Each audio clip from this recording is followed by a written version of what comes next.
এই মুহূর্তে দাঁড়িয়ে আপনি কোথা থেকে আসছেন? আমার বাড়ি কলকাতাতেই, কিন্তু আমি 7 বছর চাকরি করার পর আমি কোন স্কুল? আমার পশ্চিম মেদিনীপুর রামজীবনপুর বাবুলাল ইনস্টিটিউশন। আমি একাদশ দ্বাদশের ইতিহাসের শিক্ষিকা। আমি যোগ্য এবং স্বচ্ছতার সাথে চাকরি পেয়েছি।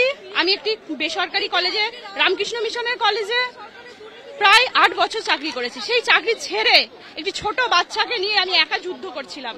আমি জানতাম এই যুদ্ধ জিতবো আমি, কিন্তু আজকে আমি দিশেহারা, নির্বাক, কোনো ভাষা নেই। আমার মতো 19,000 যোগ্য শিক্ষক শিক্ষিকা আজকে রাস্তায়। এই যোগ্য শিক্ষক শিক্ষিকাদের যে এই দুর্দশা হবে আমরা কখনো স্বপ্নেও ভাবতে পারিনি। আজকে সত্যি আমরা নির্বাক, দিশেহারা, কি করব, কোথায় যাব, আমাদের কোনো ভাষা নেই। আজকে সত্যি আমাদের আর কিচ্ছু বলার নেই, শুধু এইটুকুই, কি মানবিকতা আমরা জানি না। আমরা সত্যি দিশেহারা, আমাদের আর বলার মনে হচ্ছে মমতা বন্দ্যোপাধ্যায় আজ আসবেন, তাদের সঙ্গে কথা বলতে পারবেন, তার সঙ্গে কথোপকথন হবে? কোনো আশা আছি শেষ দিদি আসবেন, দিদি আমাদের কথা শুনবেন। দিদিকে তো আমরা, উনি তো সর্বোচ্চ, রাজ্যের সর্বোচ্চ। এবং আজকে আমাদের সুপ্রিম কোর্টের রায় চাকরি গেল কেন? কারণ সুপ্রিম কোর্ট যা যা দিতে বলেছিল সব কি প্রডিউস করতে পেরেছিল রাজ্য সরকার? সব কি ঠিকঠাক দিয়েছিল? যদি ঠিকঠাক দিত তাহলে কি আজকে আমাদের চাকরিটা যেত?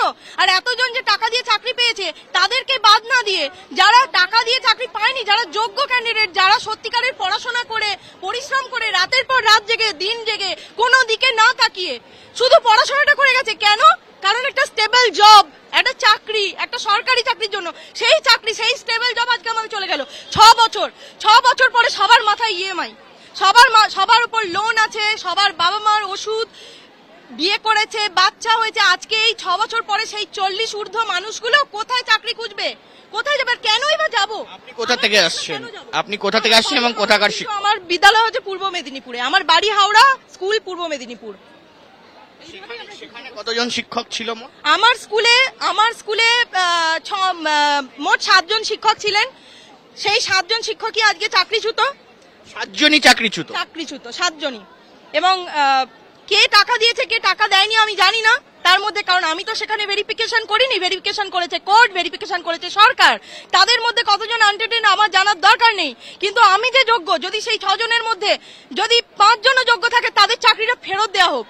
দেখুন, এই মুহূর্তে দাঁড়িয়ে পরিবারের কথা তো আসে, কিন্তু একটা জিনিস বলুন, আপনারা ভালো বলতে পারবেন, সেটা হলো যে কোথাও গিয়ে যখন চাকরি চলে গেল বা শিক্ষকের একটা কোথাও গিয়ে একটা ভ্যাকেন্সি তৈরি হলো, সে জায়গায় তো যারা স্টুডেন্টরা রয়েছে তাদের ভবিষ্যৎ অন্ধকার। ভীষণ সাফার করবে। স্কুলগুলোতে টিচার নেই।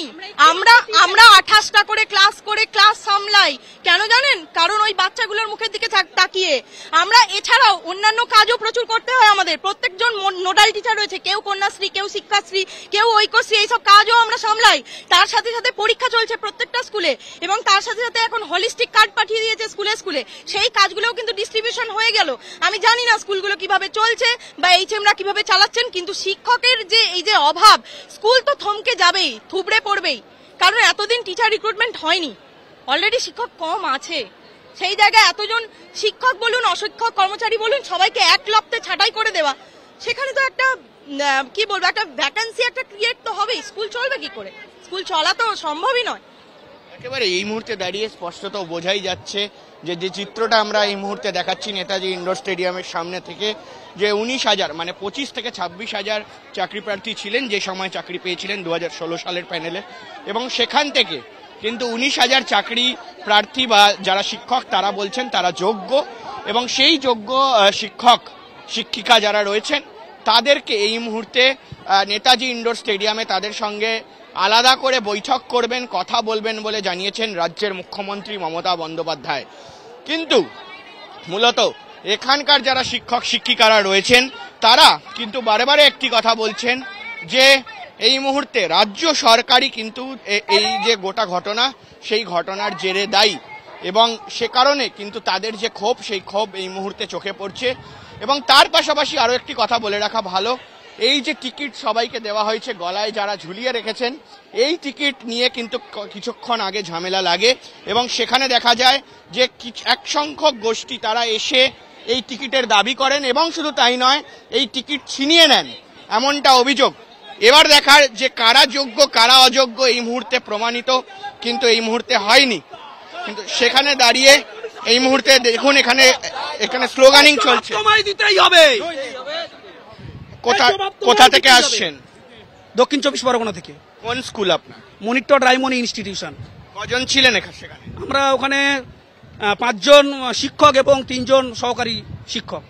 তা সেখানে থেকে কজনের চাকরি বাতিল হয়েছে? 7 জনই। 7 জনের। হ্যাঁ হ্যাঁ। মূলত সেখানে দাঁড়িয়ে সবাই সেটা জানে যে সবার পরিবার রয়েছে, সবার পরিবারের সঙ্গে একটা সমস্যা তৈরি হবে এবং প্রচুর মানুষের ভবিষ্যৎ এর ওপর নির্ভর করছে। কিন্তু সব থেকে প্রধান যে এখন বিষয়টি, যে ভবিষ্যৎ তো যারা স্কুলে পড়েন বাচ্চারা, তাদেরও একটা অদূর ভবিষ্যৎ সামনে রয়েছে। সেই ভবিষ্যতের দিকে মানে কতটা প্রভাব পড়লো? পশ্চিমবঙ্গের স্কুলগুলো তো প্রায় মৃতপ্রায় হয়ে গেছে। স্কুলগুলোতে উপযুক্ত শিক্ষক নেই, শিক্ষকের অভাবে আজকের স্কুলগুলো তালাবদ্ধ। তাই বর্তমানে এই যে যোগ্য 19,000 শিক্ষকের কর্মচ্যুত হলো, এর ফলে পশ্চিমবঙ্গের স্কুলগুলো পুরো শ্মশান হয়ে গেছে এবং শিক্ষার ব্যবস্থা একদম ধ্বংস এবং ছাত্রছাত্রীরা তারা স্কুলমুখী হয়েও কিছুই পাবে না, কারণ উপযুক্ত শিক্ষকের অভাবে, উপযুক্ত শিক্ষার অভাবে ছাত্রছাত্রী তথা এই সমাজ পুরো ধ্বংসের মুখে পতিত হবে। সেই জায়গায় দাঁড়িয়ে আপনি কোথা থেকে আসছেন? আমি পূর্ব মেদিনীপুর থেকে এসেছি। পূর্ব মেদিনীপুর থেকে এসেছেন। কোন স্কুল? পূর্ব মেদিনীপুরের Sapua high school. Sapua high school. আপনি কিসের শিক্ষক ছিলেন? আমি হচ্ছে 9-10 এর ফিজিক্যাল সায়েন্সের টিচার। ফিজিক্যাল সায়েন্সের টিচার। সেই জায়গায় দাঁড়িয়ে আপনার স্কুল থেকে কতগুলো চাকরি বাতিল? আমার স্কুল থেকে 6 জনের চাকরি বাতিল হয়ে গেছে। 6 জনের চাকরি বাতিল হয়ে গেছে। এবং মূলত আপনার পরিবারে কে কে আছে? পরিবারে বাবা মা, এক বোন আছে আর আমি। পরিবারের অবস্থা খুবই খারাপ। আমি একমাত্র মানে আর্নিং মেম্বার, কিন্তু আমরা যোগ্য হয়েও চাকরি চলে যাওয়ার পরে এখন কি করব দিশেহারা হয়ে গেছি। আমাদের ওএমআর এর কোনো ম্যানিপুলেশন নেই, কোনো র্যাঙ্ক জাম নেই। কি মনে হচ্ছে মুখ্যমন্ত্রী আসবেন, তার সঙ্গে কথা বলবেন, কথা বলে কোনো সুরাহা বেরোবে? আমাদের একটাই দাবি থাকবে, আমাদের স্কুলে পুনর্বহাল। একদম। আমরা কোনো পরীক্ষা দেবো না। কিন্তু সেখানে তো সুপ্রিম কোর্টের রায়টাও আছে। সরকার রিভিউ পিটিশন করুক, উপযুক্ত তথ্য দেও, আর হচ্ছে মিরার ইমেজ দেও ওএমআর সিটের।